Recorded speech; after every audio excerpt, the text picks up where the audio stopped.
안 나와요. 그래서 우리 오수미 선생님이 열심히 해보는데 안 된다고 그래서 선생님들이 교재를 갖고 계시죠? 교재를 제가 대충 훑어보니까 많은 분들이 대충 이렇게 제목만 얘기하는데 저는 아주 자상하게 많이 써놨습니다. 그죠? 제가 제일 길죠? 내가 사랑이 많은 탓입니다.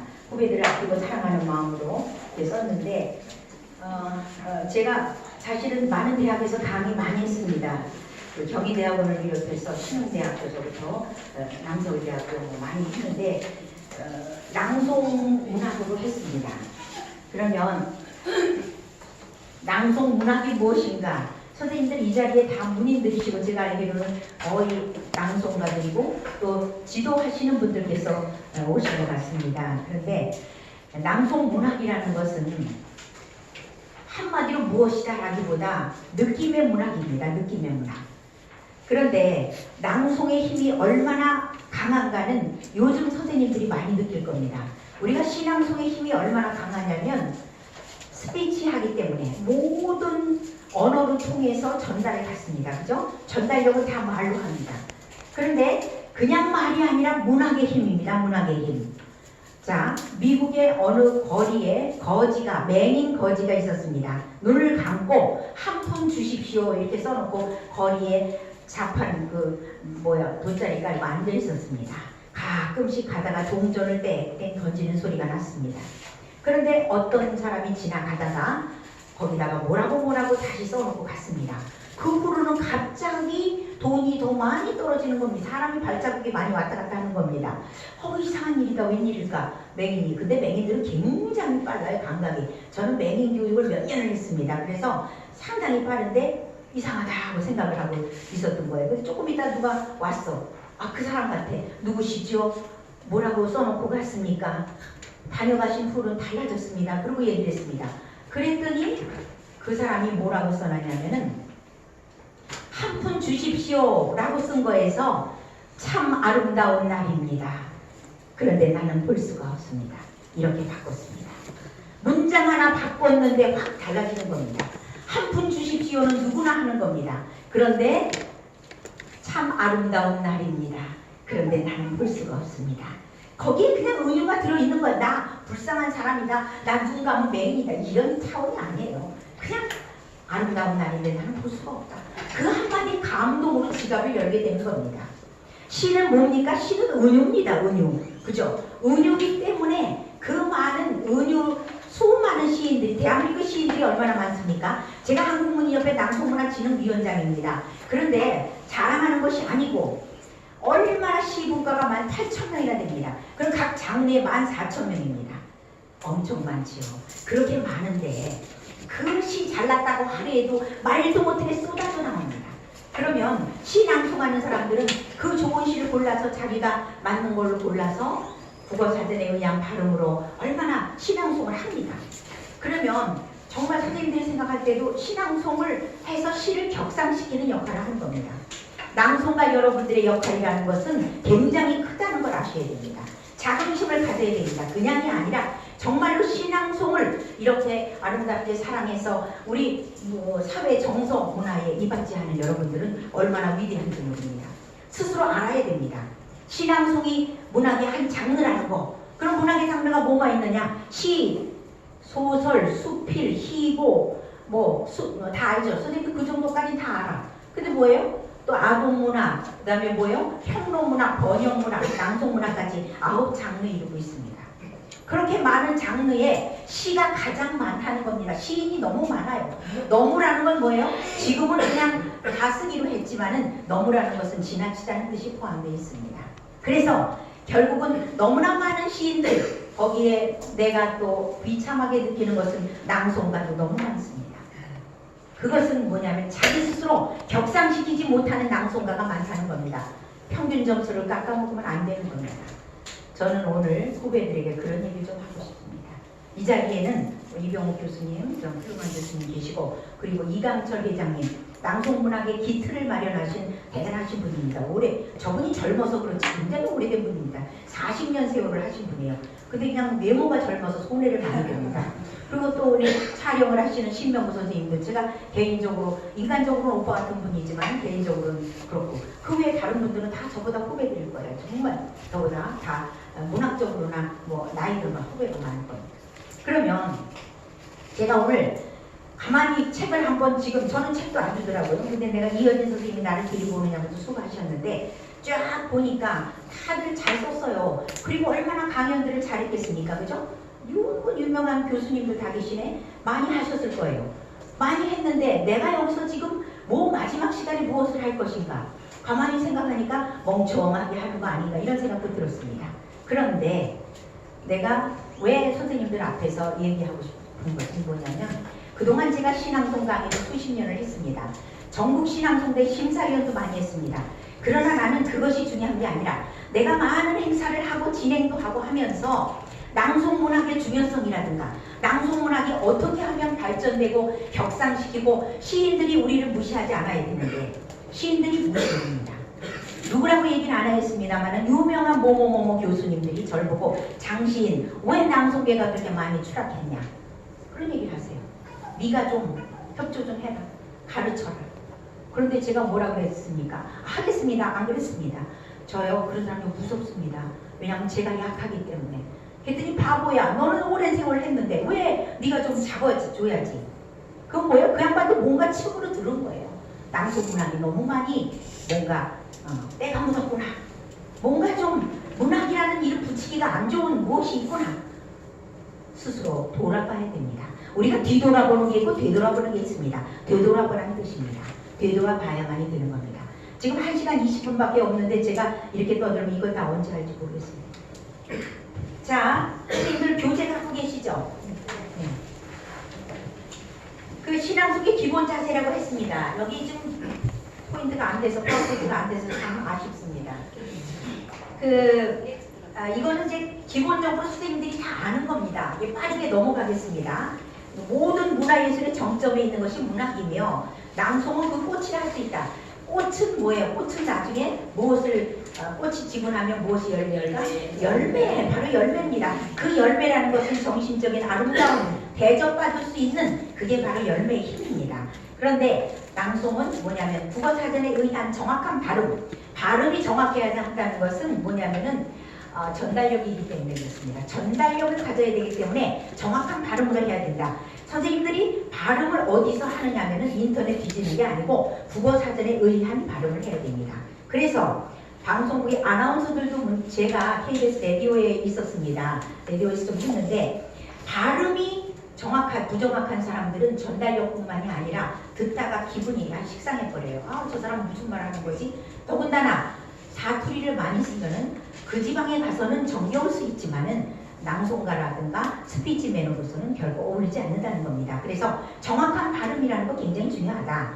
그 다음에 높낮이 빠르기 뭐 이건 선생님들이 다 아는 거니까 넘어갑시다. 자, 낭독과 낭송이 있습니다. 선생님들이 이번 몇 주 동안을 유명한 그 강사들이 다 하셨어요. 교수님들이 하셔서 배운 거를 제가 이렇게 정리하는 차원으로 이렇게 하겠습니다. 그리고 또 질문 시간도 있으니까 그렇게 하시고요. 낭독과 낭송은 말 그대로 매일 송자가 있고 낭독 읽을 독자입니다. 그래서 낭독과 낭송은 다른데 우리가 이제 중요한 것은 음정과 강약, 악보처럼 악보가 없어도 악보는 내가 읽으면서 만드는 겁니다. 이 시는 일제강점기 때 아픔으로 쓴 것인가 아니면은 명랑하게 아주 정말 코믹한 느낌으로 쓴 것인가 이것은 대하서사신가 어떤 것인가를 보고 선생님들이 거기에 맞춰서 내 음정과 내가 표현력 이걸 맞추는 겁니다. 그러면 아무것도 없는 이거 뭐 지금 악보가 없잖아요. 그런데 내가 뭐예요? 결국 작사가 그리고 작곡가 내가 가수까지 하는 겁니다. 작사는 시인이 있었고 그러면은 나는 작곡과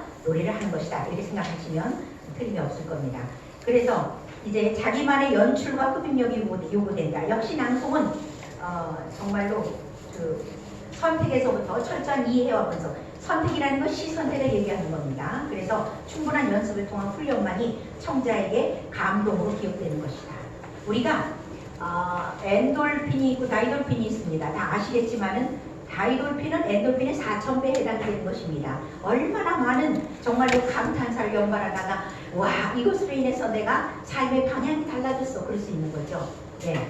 그래서 우리는 감탄하는 그런 시는 시인이 썼는데 그냥 그렇게 썼어. 낭송자가 낭송을 기가 막히게 잘했어. 그래서 시가 달라졌다는 겁니다. 그러면 뭐예요? 결국은 낭송자가 시를 격상시키는 역할을 한 겁니다.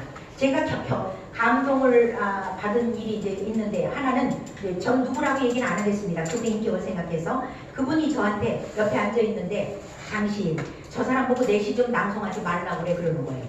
깜짝 놀라서 어머 왜 그러세요 저 교수님. 그랬더니 저 사람이 내 시를 엉터리로 낭송해서 내가 의도하는 뜻을 전달을 잘 못하고 있으니까 저 사람을 내가 못하게 하라는 거예요, 나보고. 어머 내가 뭐 인심이를 있어요? 저분이 저보다 나이가 많거든요. 제가 못합니다 그랬어요. 그랬더니 날 보고 그냥 웃더라고. 어이가 없어서. 뭐 그런 일이 있었습니다. 또 어떤 분은 저한테 장시인 누구누구 내 이름은 잘 모르겠는데 그 얘기를 하는데 외모를 얘기하니까 제가 누군지 알겠어요. 그 사람이 낭송을 해서 내 시를 너무나 기분 좋게 해줘서 나 참 그 사람 장시인 제자인가? 그래. 아닙니다. 저는 제자란 말도 안 합니다. 그리고 제가 아는 분인데 그분이 참 매력 있는 분이죠. 좋으셨다니 참 좋습니다. 그렇게 얘기를 했습니다. 그러니까 누군가 낭송하는 거에 따라서 그 사람이 좋을 수도 있고 안 좋을 수도 있고 죽은 사람이라 말을 못할 수도 있고, 그러나 가끔 유령이 나타나서 여러분에게 충고도 한다는 사실을 잊지 마시기 바랍니다. 아셨습니까? 네. 이렇게 무더위에 오늘 태풍 온다는데 선생님들의 열정 때문에 태풍이 약화됐다고 뉴스에 나왔습니다. 그래서인지 모르지만, 그래서 열정을 따라갈 건 없습니다. 이 세상에서 가장 아름다운 힘은 뭐냐면 첫째가 어머니입니다. 어머니. 정말로 생명의 원천 어머니. 그리고 그 다음에 열정입니다. 세상을 이끌어가는 힘, 열정. 그 다음에 뭡니까? 그 다음에 스마일입니다. 미소. 미소가 왜 필요합니까? 화합입니다. 화합. 찡그리지 마시고 웃어보세요. 오늘 환하게 웃어보세요. 와, 이렇게 아름다운 자리에, 시가 흐르는 이 자리에, 정말로 가을을 바라보는 이 자리에 우리들이 낭송문학을 공부하기 위해서 이 자리에 왔다. 우리는 고급 예술을 향유하는 사람들입니다. 돈 주고 오래도 시시한 사람들은 여기 못 옵니다. 왜? 무식하니까. 그럼 우리는 자긍심을 가질 만하죠. 맞습니까? 네. 대답은 시원시원하게 하십시오. 자, 시각적인 시가 있고 청각적인 시가 있습니다. 빨리빨리 해야 되니까. 은유가 깊어서 이해되지 않는 시를 억지로 하려고 하지 마세요. 그거는 시각적으로 봐서 내가 한참 공부해야 되고 이건 무슨 뜻인지 이 작가가 무엇을 얘기하는지를 좀 알아야 되니까 그거는 낭송시가 아닙니다. 그럼 여기 청각적인 시라는 것은 한 번 들은 머릿속에 싹 들어와. 그런데 그대 사랑 어쩌고 써 있어. 그러면 청자들이 뭐라고 생각하냐면 이거 나를 수준을 뭘로 한다 우리들을. 왜 이렇게 시시한 시를 해. 그러니까 안 되는 겁니다. 어떤 시가 필요한 거냐면은 청각적인 시대에 문학성과 대중성을 겸비한 시를 골라라. 결국은 문학성이 있어야 되고 대중성도 있어야 된다는 겁니다. 그런 시가 아니면 스며들지 않아요. 제가 경찰서를 비롯해서 많은 곳에 강의를 갑니다. 가면은 제가 어떤 시를 하냐면 바로 대중성과 문학성을 겸비한 시를 합니다. 시시한 시를 안 합니다. 왜? 그 사람도 국문과 출신도 있을 수 있잖아. 내가 모르는 사람, 여기 대단한 박사님들도 계실 거고요. 함부로 생각하면 안 됩니다. 뭐든지 나보다 나은 사람들이 있다 생각을 해야 돼. 다만 나보다 신앙성 1% 못해서 이 자리에 왔구나 라고 생각하시면 좋습니다. 그런 겸허한 자세로 제가 오늘 강의를 하고 왔습니다. 가을의 기도라는 겸허한 모국어로 나를 채우소서, 이런 문장을 하고 왔습니다. 그게 우리 모두에게 적용되기를 바랍니다. 자, 구체적인 낭송 연출입니다. 우리는 연출을 하는데 길가에 서 있는 나무들을 보자. 당당하고 아름답고 다 좋죠. 그런데 바람이 불면 잎새들은 섬세하게 흔들리는 거예요. 자, 뭐 거기 다 있으니까 보시면은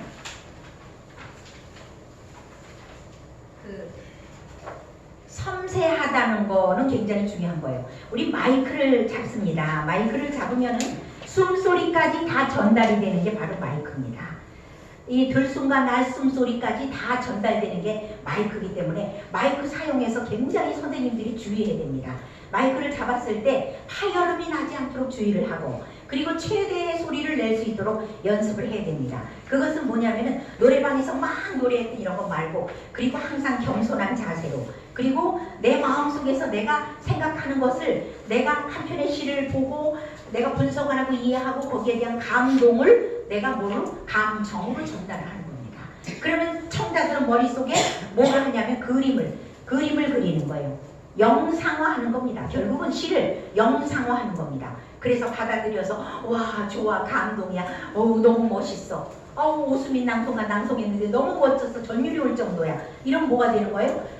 부메랑 행복이 되는 거예요. 오수민 낭송가는 내가 낭송했는데 사람들이 행복하다고 그랬어. 그럼 뭐예요? 부메랑 행복이 되는 겁니다. 그렇죠? 그럼 그 행복이 하나도 없다. 그러면 그 사람은 낭송이 실패한 겁니다.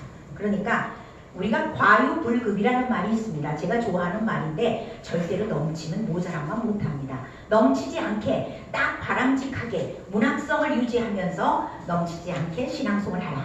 제가 요즘에 낭송가들을 보면서 정말 주문하고 싶은 내용입니다. 정말 중요한 것은 우리가 정말 그 과유불급을 생각하면서 제가 말하는 것은 단순한 것이 아니라 많이 느끼고 주위에서 오는 그 많은 핑퐁들 내가 어떻게 감당할까? 내가 좀 오래됐고 나이 먹었다고 오래됐다고 나한테 또 문학활동을 중심에서 하니까 많이 얘기를 해요. 그 말을 많이 듣습니다. 그럼 내가 그거에 대해서 어떻게 얘기를 해야 됩니까? 나는 팔이 안으로 굽습니다. 왜? 나는 시인이면서 낭송가기 때문에 내 식구들이고 내 새끼들이고 막 이런 생각으로 나는 좋게 얘기를 합니다. 그러면서도 뭐예요? 내가 채찍도 어느 정도는 들어야 되겠구나 이런 생각을 합니다. 그거에 대해서 여러분들이 공감해 주시기를 바랍니다. 공감하십니까? 네. 자, 그 다음에 이제 그 무대 의상이라는 게 있습니다. 무대 의상이 아니지? 맞아. 내가 이게 뭐 그냥 뽑아왔어요. 나도 혹시나 하고 뽑아왔더니 마침 이렇게 꼭 안 되고 있네. 자, 그 약간의 제스처나 이동도 좋지만 이게 뭐냐면요. 시와 사람과 낭송자와 일체감이 있어야 돼요. 일체감이 없는 것은 결코 편안한 낭송이 아닙니다. 선생님들 이거 굉장히 중요한 부분입니다. 뭐냐면은 정말로 그 아픔이 절절한 시예요. 근데 집단에는 아픔이라고 했는데 기가 막힌 의상 화려찬란하게 하고 아픔의 시가 어울리지 않는다는 겁니다. 어머니의 그 고생 절절한 모습을 그린 시다. 그러면 그런 걸 하는데 아프질 않아. 그럼 뭐예요? 저 혼자만 아팠어. 그럼 아니라는 거죠. 모든 제스처라든가 의상이라든가 모든 것은 뭐냐면은 다 일체감이 있어야 된다. 음악까지도 명랑한 음악을 틀어놓고 하면 되겠습니까? 그러니까 그런 게 굉장히 중요하다는 얘기입니다. 무대 의상이라는 게 뭐냐면은 이거 순서 맞는 거죠? 네. 저 그냥 막 뽑아왔어요. 이게 내가 혹시나 하고 뽑아왔더니 역시나 안 나오네. 그 의상은 그 행사 분위기의 성패를 좌우하는 중요한 표현이고 내면 세계의 그 표현이며 동시에 관객에 대한 예의다. 관객에 대한 예의예요. 저도 오늘 아침 일찍부터 강의를 지금 3번째 하는 겁니다. 강남문화원에서 평생교육원에 갔다가 여기 왔는데 오늘 바람이 분다고 해서 태풍 부는데 치마를 입으면 부담스럽잖아요. 그래서 내가 바지 정장을 입고 왔거든요. 그런데 이 의상이라는 건 뭐냐면은 시에 대한 예의예요. 선생님들이 그 자체 예의보다도 시에 대한 예의다. 왜? 아니 뭐 된다고요? 아니 됐어요. 그냥 그대 멋진 모습 보는 게 도와주는 거예요. 그래서 그 내면 세계에 동시에 관객에 대한 예의로 행사에 대한 예의면서 시에 대한 예의라는 거예요. 시에 대한 예의. 이거 굉장히 중요한 얘기입니다. 시에 대한 예의다. 그 다음에 너무 지나친 분장이나 장신구, 신체 노출 등은 이게 지금 반이 잘려서 나왔어. 시의 참맛을 음미하는데 오히려 방해가 된다. 그 어떤 예술보다도 고급 예술이라는 점을 명심해야 돼. 시낭송이라는 거는 고급 예술이에요. 선생님들 시가 고급이 아니라고 얘기하는 사람 있습니까? 없지요. 시는 고급 예술입니다. 그 어떤 장르보다도 시는 고급 예술이다. 그럼 낭송은 뭐예요? 언어의 표현이기 때문에 그야말로 고급 중에 고급이에요. 그러니까 스스로 자긍심을 가져야 돼요. 내가 고급 예술이라고 얘기해야 다른 사람들한테 고급이라는 칭찬을 받는 겁니다. 내가 저급화 시키면 내가 결국 대접을 못 받습니다. 누워서 침대를 해야 되는 것이죠. 하시고 무슨 문제가 있습니까? 세팅 다시 해야 돼요? 그런 건 아니죠. 뭐 있을 데 없는 배경음악이 나온 것 같아가지고 그런 음악 효과는 필요 없는데 자 앉아주시기 바랍니다. 자, 고급 예술이라는 점을 명심해. 의상은 중요하고 어디까지나 그런데 보조수단이어야 된다는 거죠. 왜냐하면 주객이 전도되면 안 된다는 얘기입니다. 의상이 보조가 돼야 되는데 어떤 사람은 100만원짜리 옷을 입었대. 낭송은 10원짜리만도 못했어. 그럼 뭐예요? 100만원짜리 의상은 지가 어디 파티에 갈 때 입든지 하지. 그건 아무 상관없는 겁니다. 시를 격상시키는 데 도움이 안 되는 것은 다 필요 없는 것이다. 그거를 명심하시기 바랍니다. 낭송자 스스로가 높여주는 고급스러운 것은 이제 결국 낭송계를 격상시킬 뿐 아니라 자신의 가치도 올라가는 것이다. 최상의 아름다움이란 결국 자연스러운 모습인 것이다. 몸가짐이 반듯하고 오르내림과 인사법에도 교양미가 풍겨야 한다. 관객들은 시각적으로 우선 채우고 낭송자의 준비성에 대한 신뢰로 채운다. 이거 굉장히 중요한 얘기입니다. 예를 들면 낭송자가 앞에 나왔어. 그런데 그냥 연습을 안 해갖고 누가 오라 그래서 이쁜 옷은 몇백만 원짜리 입고 나왔어. 근데 달달달달 떨리고 아이고 여기 유명한 사람 다 왔는데 떨려. 그러면 청자들은 무슨 생각을 해요? 와, 저 사람 저 틀리면 어떡해. 동정심 반에다가 불안감 반에다가 이미 이건 감상의 차원은 넘어선 거죠. 그렇게 되면 뭐예요? 망친 거예요, 망친 거. 근데 자기는 난 유명 무대에 섰어 하고 얘기하는 거예요. 자, 그게 문제입니다. 그래서 자기 자신을 근데 자화상을 잘 못 보는 경우가 많습니다. 자화상을 똑바로 보는 것이 얼마나 중요한 것인가. 요즘은 자화상을 잘 보자는 게 우리들의 그 과제인지도 모릅니다. 그래서 준비성을 잘 하고, 그러니까 청자들이 요즘은요 얼마나 수준이 높으냐면은 청자들이 저도 물 한 컵 주십시오. 그런 거니까 이어진 선생님 냉수 한 컵 주십시오. 그 청자들이 수준이 굉장히 높아요. 왠지 알아요? 스마트폰 때문에 그래요. 이건 낭송 감상해야 되는데 저 여자 틀리나 안 틀리나 이거 찾아보고 있어. 그 감상자의 태도입니까? 그거 아닙니다. 그래서 낭송자는 낭송을 하면 청자들은 머릿속에 그림을 그리면서 감상을 해야 되는데 이건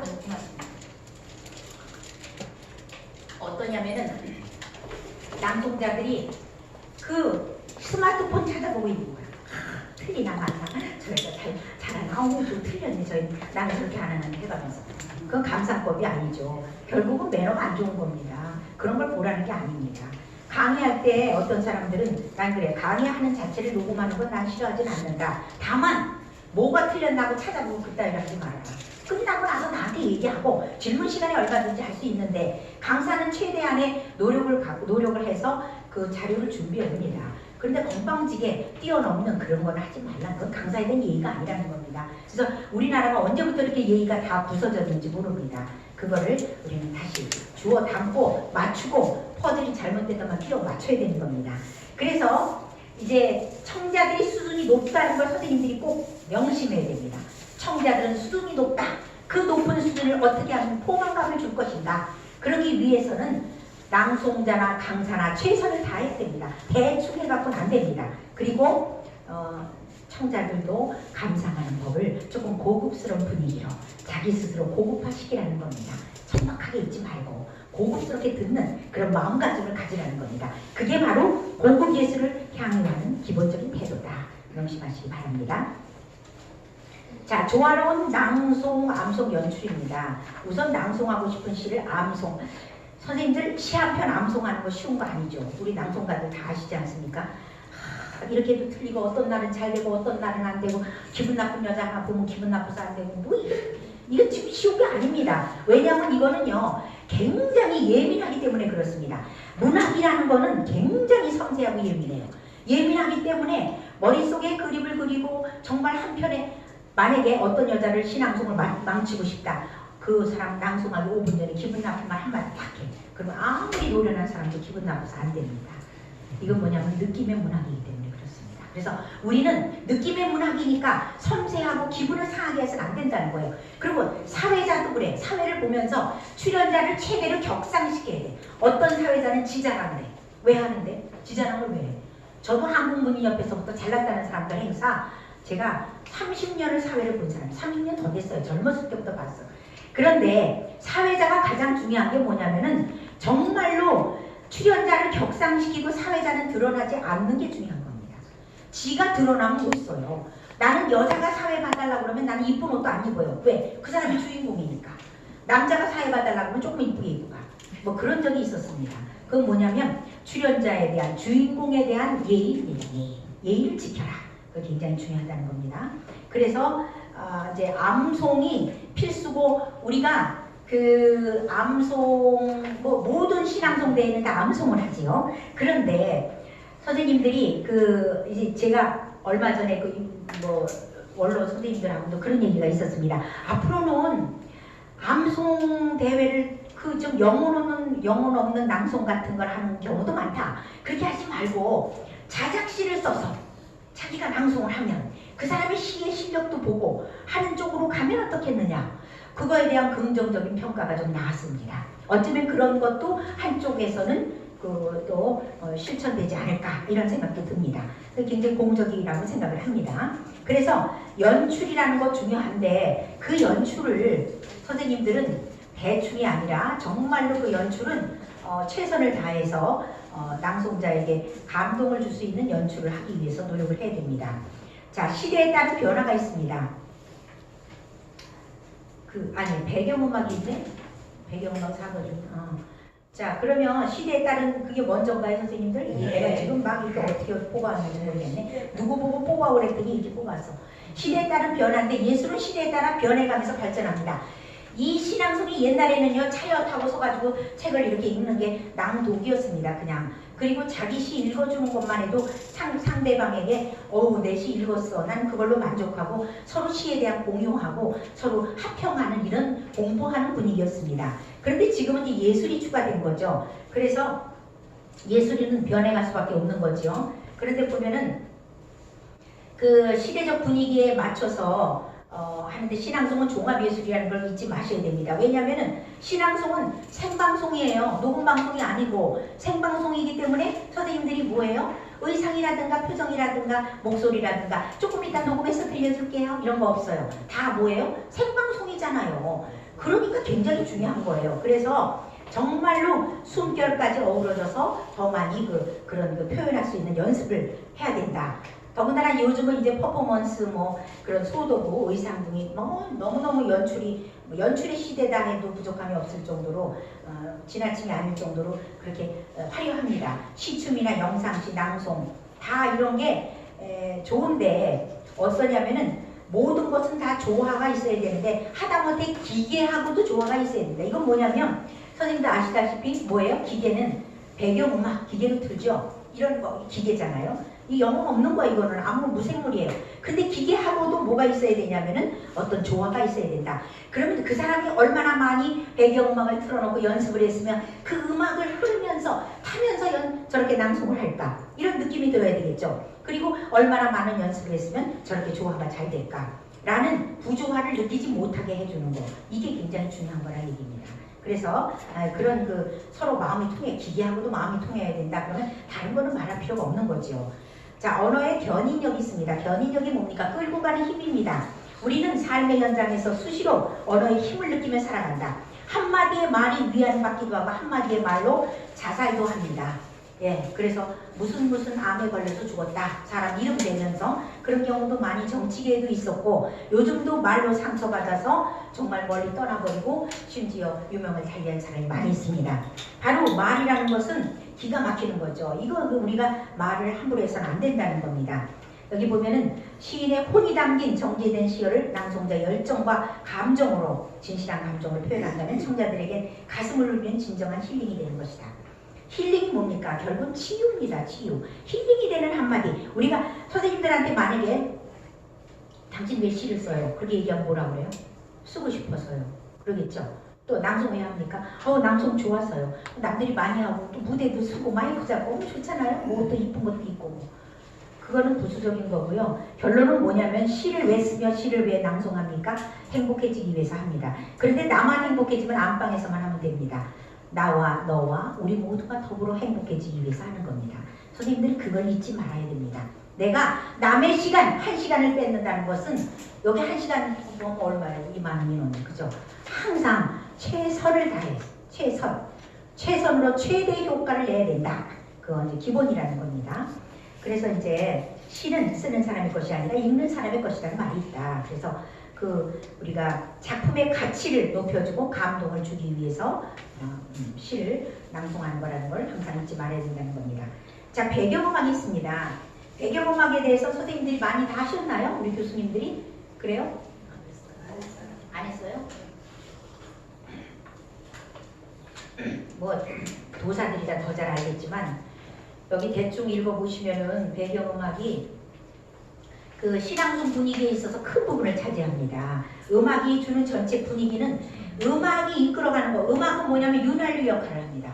그래서 음악이 싹 깔리면서 사람의 음성이 나와서 거기에 연기가 되는 겁니다. 구연이죠. 동화를 하면 구연동화다 이렇게 얘기합니다.